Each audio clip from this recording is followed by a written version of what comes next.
मामा आज खाइबार कौन अच्छी तो अंडा झोल हाँ आउ पटल भजा आउ आंब आउ काकुड़ी आउ बस एतिकी। हाँ तुम्हें आसुना बसुना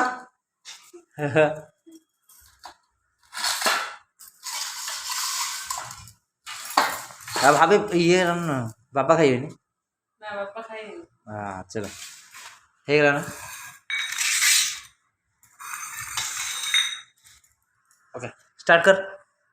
स्टार्ट कर खाओ ना हाँ मु खाऊ ना तू कर ना स्टार्ट तुम खाओ हाँ खाई स्टार्ट कर भाभी स्टार्ट करो हाँ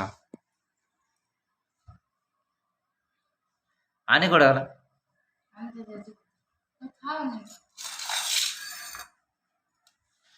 ये